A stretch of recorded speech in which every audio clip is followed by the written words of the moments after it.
Di sebuah desa kecil yang dikelilingi hijaunya sawah dan gemericik air sungai, hiduplah seorang gadis bernama Mirna. Dia bukan gadis biasa. Sejak kecil, matanya selalu tertuju pada langit, seolah mencari sesuatu yang lebih dari sekadar kehidupan sederhana di kampung halamannya. Mirna sering menghabiskan waktu membaca majalah-majalah bekas yang dibawa oleh pedagang dari kota. Dia terpesona dengan gambar-gambar wanita cantik bergaun mewah, gedung-gedung pencakar langit yang berkilauan, dan cerita tentang kehidupan glamor yang terasa seperti dongeng. Baginya, Jakarta bukan sekadar ibu kota, melainkan sebuah panggung impian, tempat segala kemungkinan bisa terjadi. Mimpi Mirna tumbuh subur di tengah keterbatasan. Setiap hari, setelah membantu ibunya di sawah, ia akan berkhayal menjadi salah satu dari wanita-wanita sukses di majalah itu. Dia membayangkan dirinya berjalan di atas karpet merah, mengenakan perhiasan berkilau, dan berbicara dengan orang-orang penting dari seluruh dunia. Ini bukan sekadar angan-angan kosong. Bagi Mirna, mimpi adalah satu-satunya cara untuk melarikan diri dari takdir yang seolah sudah digariskan untuknya. Menikah muda, menjadi ibu rumah tangga, dan menghabiskan sisa hidupnya di desa yang sama. Keinginannya untuk mengubah nasib begitu kuat, menjadi api yang membakar semangatnya setiap hari. Motivasi terbesar Mirna adalah membuktikan bahwa seorang gadis desa sepertinya juga bisa meraih dunia. Dia sering mendengar bisik-bisik tetangga yang meremehkan impiannya. Mereka bilang, buat apa bermimpi setinggi langit kalau akhirnya jatuh juga? Atau sudahlah, Mirna, terima saja nasibmu. Namun, cemoohan itu justru menjadi bahan bakar baginya. Dia ingin menunjukkan kepada semua orang, dan terutama kepada dirinya sendiri, bahwa latar belakang bukanlah penentu masa depan. Dia percaya bahwa dengan kerja keras, keberanian, dan sedikit keberuntungan, dia bisa menulis ulang cerita hidupnya sesuai dengan apa yang ia inginkan. Keputusan untuk pergi pun akhirnya tiba. Dengan bekal tabungan seadanya dan restu yang berat dari kedua orang tuanya, Mirna mengemas tasnya. Di dalamnya bukan hanya ada pakaian, tetapi juga tumpukan harapan dan mimpi yang telah ia rawat selama bertahun-tahun. Malam sebelum keberangkatannya, ia berdiri di tepi sawah, menatap bintang-bintang untuk terakhir kalinya sebagai Mirna si gadis desa. Ia berjanji pada dirinya sendiri bahwa saat ia kembali nanti, ia akan menjadi seseorang yang berbeda, seseorang yang berhasil menaklukkan dunia dan membawa kebanggaan bagi keluarganya. Perjalanan menuju Jakarta adalah langkah pertamanya menuju takdir yang ia ciptakan sendiri. Tiba di Jakarta adalah sebuah kejutan besar bagi Mirna. Gemerlap lampu kota, yang dulu hanya ia lihat di majalah, kini menyilaukan matanya secara langsung. Suara klakson mobil yang tak henti-hentinya, keramaian orang yang berjalan terburu-buru, dan gedung-gedung raksasa yang seolah menyentuh langit, membuatnya merasa sangat kecil dan asing. Ini adalah dunia yang benar-benar berbeda dari ketenangan desanya. Awalnya, Mirna merasa sedikit takut dan kewalahan. Semua terasa begitu cepat, begitu bising, dan begitu kompetitif. Dia menyewa sebuah kamar kos kecil di pinggiran kota, tempat yang menjadi saksi bisu perjuangan awalnya di ibu kota yang kejam. Adaptasi tidaklah mudah. Mirna harus belajar banyak hal baru dalam waktu singkat. Mulai dari cara menggunakan transportasi umum yang rumit, memahami logat bicara orang kota yang berbeda, hingga menyesuaikan diri dengan ritme hidup yang tidak pernah berhenti. Dia bekerja serabutan, dari menjadi pelayan di sebuah kafe, hingga menjadi penjaga toko baju. Setiap pekerjaan memberinya pelajaran berharga tentang kerasnya hidup. Dia seringkali merasa lelah dan rindu rumah, terutama di malam hari saat sendirian di kamar kosnya. Namun setiap kali rasa putus asa datang, ia akan membuka kembali majalah-majalah lamanya dan mengingat kembali api impian yang membawanya ke Jakarta. Di tengah perjuangannya, Mirna mulai menyadari satu hal penting. Untuk bisa masuk ke dunia glamor yang ia impikan, penampilan dan pengetahuan saja tidak cukup. Ia butuh koneksi. Ia mulai mengamati para pelanggan di kafe tempatnya bekerja, terutama mereka yang terlihat datang dari kalangan atas. Dengan hati-hati, ia mencoba membangun percakapan, belajar cara mereka berbicara, cara mereka berpakaian, dan topik apa yang mereka bicarakan. Ini adalah sekolah kehidupannya yang sesungguhnya. Ia menabung sedikit demi sedikit untuk membeli pakaian yang lebih pantas dan mengikuti kursus kepribadian singkat agar lebih percaya diri. Perlahan tapi pasti, Mirna mulai berubah. Gaya bicaranya menjadi lebih halus, penampilannya lebih terawat, dan wawasannya semakin luas. Dia bukan lagi gadis desa yang lugu dan pemalu. Jakarta telah menempa dirinya menjadi pribadi yang lebih tangguh, lebih cerdas, dan lebih waspada. Dia belajar bahwa di kota ini, setiap orang harus berjuang untuk mendapatkan tempatnya masing-masing. Perjuangan ini memang berat, tetapi setiap tantangan yang berhasil ia lewati membuatnya semakin yakin bahwa ia berada di jalan yang benar. Dia siap untuk mengambil langkah selanjutnya, sebuah langkah yang akan mengubah hidupnya untuk selamanya. Perubahan besar dalam hidup Myrna terjadi ketika ia bertemu dengan seorang desainer fashion senior yang melihat potensi dalam dirinya.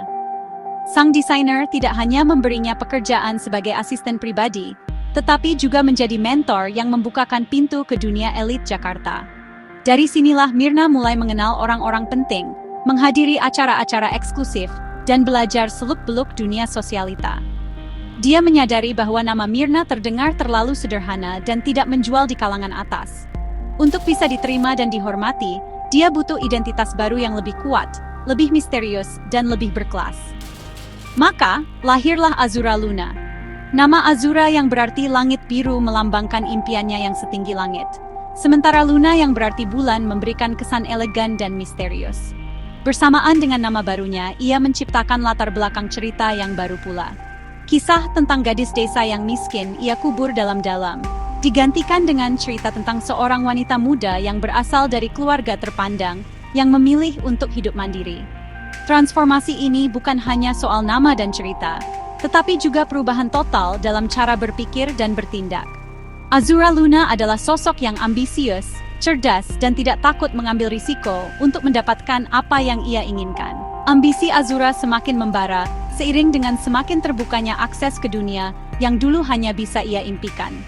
Dia tidak lagi puas hanya menjadi asisten. Dia ingin menjadi pemain utama.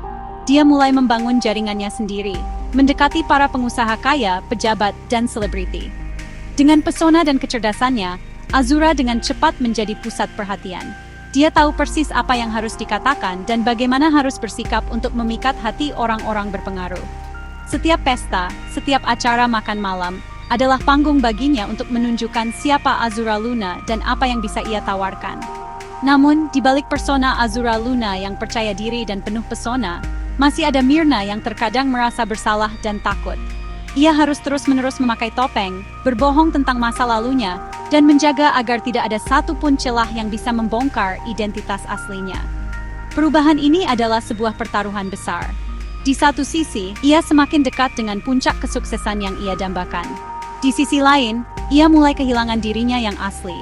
Transformasi menjadi Azura Luna adalah langkah yang tidak bisa ditarik kembali.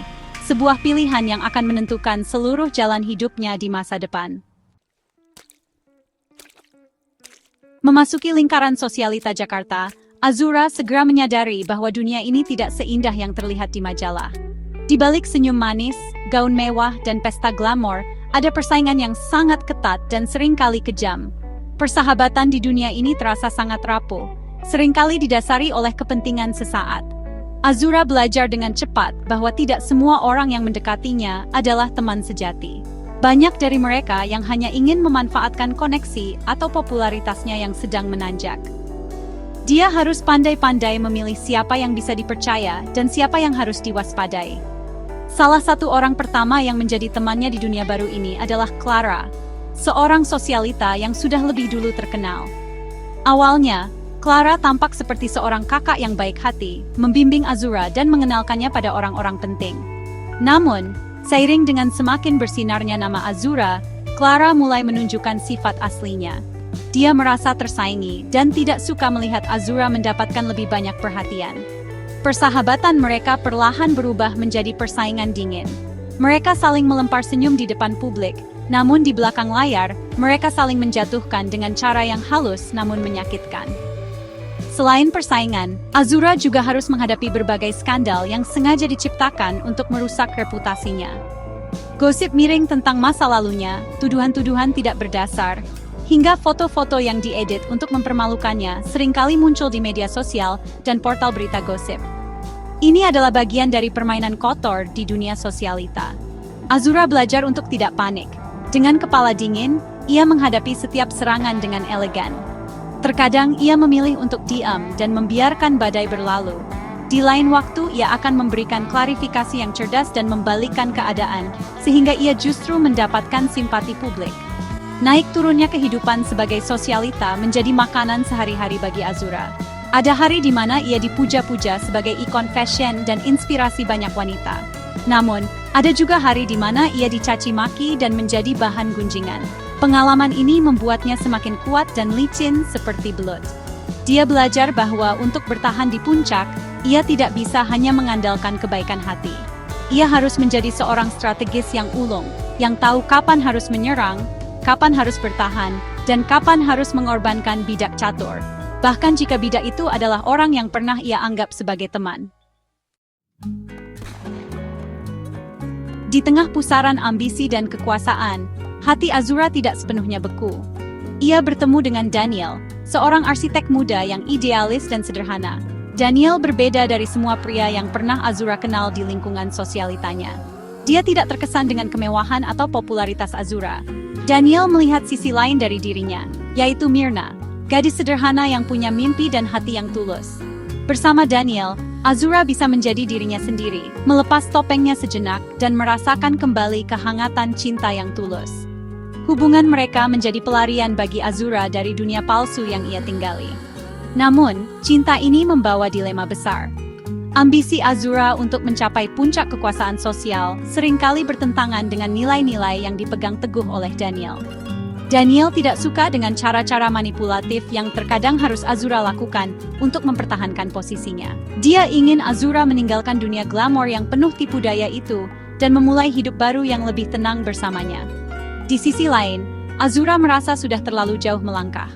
Meninggalkan semua yang telah ia bangun dengan susah payah, terasa seperti sebuah kekalahan. Ia terjebak di antara dua pilihan, cinta atau tahta. Konflik antara cinta dan ambisi ini menguras emosi Azura. Ada saat-saat di mana ia ingin melepaskan segalanya demi Daniel, membayangkan hidup bahagia dan damai jauh dari sorotan kamera. Namun, bayangan kekuasaan, pengakuan, dan kemewahan yang telah ia rasakan selalu menariknya kembali. Dia telah bekerja terlalu keras untuk menyerah begitu saja. Azura mulai merasa bahwa ia tidak bisa memiliki keduanya. Ia harus memilih salah satu. Pilihan ini terasa sangat menyakitkan karena apapun yang ia pilih, ia akan kehilangan sebagian dari dirinya. Pada akhirnya, ambisi Azura menang. Dia merasa belum siap untuk melepaskan tahta yang telah ia perjuangkan. Dengan berat hati, ia memutuskan untuk mengakhiri hubungannya dengan Daniel. Keputusan itu meninggalkan luka yang dalam di hatinya. Untuk pertama kalinya, Azura menyadari harga yang harus ia bayar untuk ambisinya. Kemenangan dalam karier ternyata harus dibayar dengan kekalahan dalam cinta. Momen ini menjadi titik yang membuatnya semakin dingin dan fokus pada tujuannya. Cinta dianggapnya sebagai sebuah kelemahan yang tidak boleh lagi ada dalam kamus hidup seorang Azura Luna. Setelah melepaskan cinta demi ambisi, aku, Azura, jadi semakin tak terkalahkan dalam permainanku. Tapi, semakin tinggi aku melangkah, semakin banyak juga musuh yang ingin menjatuhkan. Musuh-musuh ini jujur saja, nggak cuma datang dari luar, tapi juga dari orang-orang terdekat yang selama ini aku percaya. Pengkhianatan jadi senjata yang paling sering digunakan untuk menyerangku. Clara, mantan sahabatku sendiri, berubah jadi salah satu musuh utama. Dia nggak pernah berhenti mencari cara buat merusak citraku, bahkan sampai bekerja sama dengan pihak lain demi membongkar masa laluku yang sebenarnya. Tapi bukan cuma Clara, aku juga harus menghadapi Leonardo, seorang pengusaha licik yang pernah aku tolak ajakan bisnisnya. Merasa diremehkan, Leonardo menyimpan dendam dan berusaha menghancurkanku lewat jalur bisnis. Dia menyebarkan rumor negatif tentang proyek-proyekku, mencoba menggagalkan kesepakatan penting, dan memanipulasi pasar saham supaya aku rugi besar. Pertarungan ini udah bukan sekadar adu gengsi sosial, tapi udah masuk ke ranah perang bisnis yang kejam dan tanpa ampun. Aku harus memutar otak lebih keras buat melawan serangan dari berbagai penjuru. Di tengah tekanan dari Clara dan Leonardo, muncul juga Estelle, seorang jurnalis investigasi yang sangat gigih. Estelle mulai curiga ada yang gak beres dengan cerita latar belakangku yang kelihatan sempurna. Dia mulai menggali informasi, mewawancarai orang-orang dari masa lalu Myrna, dan menyusun kepingan puzzle yang bisa menghancurkan seluruh kerajaan yang sudah aku bangun. Kehadiran Estelle benar-benar jadi ancaman terbesar, karena dia nggak bisa dikendalikan dengan uang atau pesona. Estelle cuma mencari kebenaran. Dan kebenaran itu adalah hal yang paling aku takuti. Menghadapi musuh dari segala arah, aku jadi semakin paranoid dan gak mudah percaya siapapun. Setiap orang di sekitarku, aku curigai punya niat tersembunyi. Bahkan asisten pribadiku yang paling setia pun gak luput dari kecurigaan. Lingkaran kepercayaanku makin lama makin menyempit, sampai hampir gak ada lagi. Aku merasa seperti berjalan di ladang ranjau, di mana setiap langkah bisa jadi langkah terakhir. Pengkhianatan demi pengkhianatan yang aku alami membuatku jadi semakin keras dan tanpa ampun. Pada akhirnya, aku memutuskan untuk melawan api dengan api, menggunakan cara-cara licik yang sama demi mempertahankan kekuasaanku. Setelah melalui serangkaian pertarungan sengit, akhirnya aku berhasil mencapai puncak kekuasaan yang selama ini aku impikan. Aku berhasil membalaskan dendam pada semua musuhku. Dengan strategi yang cerdas, aku membongkar skandal bisnis Leonardo, membuatnya bangkrut dan kehilangan reputasi. Terhadap Clara, aku membalasnya dengan cara yang lebih elegan. Aku merebut semua proyek dan posisi penting yang dulu dipegang Clara, membuatnya terisolasi dan kehilangan pamor di kalangan sosialita. Bahkan aku berhasil meredam investigasi Estelle dengan memberikan informasi skandal lain yang lebih besar. Jadi perhatian media pun beralih.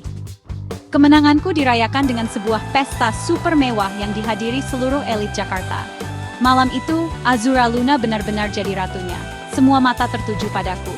Semua orang memuji. Aku mengenakan gaun termahal, perhiasan paling berkilau, dan senyum kemenangan yang sempurna. Aku sudah membuktikan kepada dunia, dan pada diriku sendiri, bahwa gadis desa bernama Myrna bisa menaklukkan ibu kota. Aku berdiri di puncak, memandang ke bawah pada semua orang yang pernah meremehkanku. Ini adalah momen kemenangan mutlak yang sudah aku perjuangkan dengan darah, keringat, dan air mata. Tapi di tengah gemerlap pesta dan sorak-sorai kemenangan, aku merasakan sesuatu yang aneh. Ada perasaan hampa yang menusuk sampai ke tulang. Aku mendapatkan semua yang aku inginkan, kekayaan, kekuasaan, pengakuan, dan rasa hormat. Musuh-musuhku sudah takluk di kakiku. Tapi, kenapa aku nggak merasakan kebahagiaan yang aku bayangkan? Senyum yang aku pasang terasa seperti topeng yang berat. Tawa orang-orang di sekitarku terdengar seperti suara bising yang kosong. Aku merasa sendirian di tengah keramaian. Puncak kekuasaan yang aku raih ternyata adalah sebuah puncak yang sangat sepi. Tidak ada Daniel yang bisa kupeluk untuk berbagi kebahagiaan. Tidak ada sahabat sejati yang tulus ikut berbahagia untukku. Semua orang di sekelilingku hanya melihatku sebagai Azura Luna, sang penguasa, bukan sebagai Myrna, seorang manusia yang juga butuh teman dan cinta. Kemenangan ini terasa dingin dan steril. Aku memang menang, tapi aku merasa telah kehilangan jiwaku dalam prosesnya. Kekuasaan yang aku genggam erat-erat terasa begitu berat dan nggak memberikan kehangatan sama sekali. Setelah pesta kemenangan berakhir, keheningan terasa semakin menusuk. Aku kembali ke apartemen mewah yang menghadap ke seluruh kota Jakarta. Pemandangan lampu kota yang dulu membuatku bersemangat, sekarang cuma terlihat seperti titik-titik cahaya yang dingin dan jauh. Aku duduk sendirian di sofa mahal, dikelilingi oleh barang-barang mewah yang gak bisa memberiku kehangatan. Kesepian jadi bayang-bayang yang selalu mengikutiku kemanapun aku pergi. Mahkota kekuasaan yang aku kenakan ternyata sangat berat dan membuatku terasing dari dunia. Aku sering teringat masa lalu. Kenangan tentang kehangatan keluarga di desa, tawa tulus bersama teman-teman masa kecil, dan momen-momen sederhana tapi bahagia bersama Daniel. Semua itu terasa seperti kehidupan orang lain yang sangat jauh. Kadang, aku bertanya-tanya, apakah semua pengorbanan ini sepadan? Aku sudah mengorbankan cinta, persahabatan, dan kejujuran demi sebuah status yang sekarang terasa kosong. Aku merindukan Myrna, gadis polos yang penuh harapan, yang sekarang seolah sudah mati dan terkubur di bawah persona Azura Luna, yang glamor tapi rapuh. Musuh-musuh lama mungkin sudah aku kalahkan, tapi musuh-musuh baru terus bermunculan. Salah satunya adalah Mira, seorang sosialita pendatang baru yang muda, ambisius, dan mengingatkanku pada diriku sendiri di masa lalu. Mira memakai cara-cara licik yang sama untuk naik daun, dan aku melihat bayanganku sendiri pada gadis itu. Persaingan baru ini terasa melelahkan. Aku sadar, permainan ini nggak akan pernah berakhir. Akan selalu ada orang baru yang ingin merebut tahtaku. perjuangan untuk mempertahankan kekuasaan ternyata sama beratnya, atau bahkan lebih berat daripada perjuangan untuk meraihnya. Setiap malam sebelum tidur, aku menatap cermin dan melihat wajah seorang wanita yang punya segalanya, tapi nggak punya apa-apa. Wajah yang lelah karena terus-menerus memakai topeng.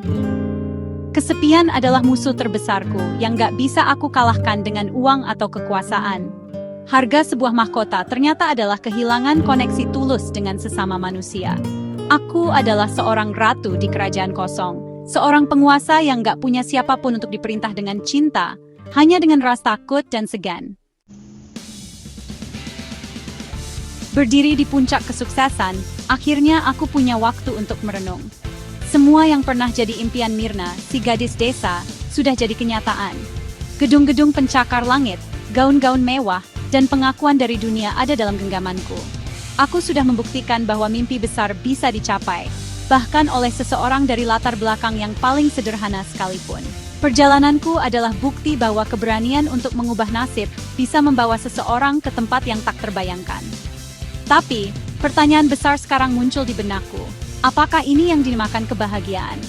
Kemenangan dan kekuasaan yang aku raih memang memberiku rasa aman secara materi dan status sosial yang tinggi. Nggak ada lagi yang bisa meremehkanku. Aku jadi simbol kekuatan perempuan, inspirasi buat banyak orang yang ingin mengubah hidup mereka. Tapi, di balik semua itu, ada harga yang sangat mahal yang harus aku bayar. Aku kehilangan cinta sejati, mengorbankan persahabatan yang tulus, dan menukar kejujuranku dengan sebuah identitas palsu. Apakah kemenangan yang diraih dengan mengorbankan bagian terbaik dari diri kita adalah kemenangan yang sejati? Kisahku mengajarkan satu pelajaran hidup yang penting. Setiap mimpi besar memang punya harga. Semakin tinggi mimpi itu, semakin besar juga pengorbanan yang mungkin harus kita berikan. Perjalanan untuk mencapai puncak nggak selalu indah. Akan ada tantangan, godaan, dan pilihan-pilihan sulit yang akan menguji karakter kita. Pertanyaannya bukan cuma apakah kita bisa mencapai puncak, tapi siapakah kita saat kita berada di puncak itu. Apakah kita masih jadi orang yang sama dengan yang memulai perjalanan, atau sudah berubah jadi seseorang yang nggak lagi kita kenali? Pada akhirnya, makna kemenangan dan kebahagiaan sejati itu sangat pribadi. Bagi sebagian orang, kekuasaan dan pengakuan adalah segalanya. Bagi yang lain, cinta dan ketenangan hati jauh lebih berharga. Mungkin kebahagiaan sejati bukan tentang memiliki segalanya, tapi tentang menemukan keseimbangan. Keseimbangan antara ambisi dan hati nurani. Antara meraih dunia dan tidak kehilangan diri sendiri. Pertanyaan untukku, dan juga untuk kita semua, adalah setelah semua perjuangan ini, apa yang benar-benar kita cari? Dan apakah kemenangan yang kita kejar akan membawa kita lebih dekat pada kebahagiaan, atau justru menjauhkan kita darinya?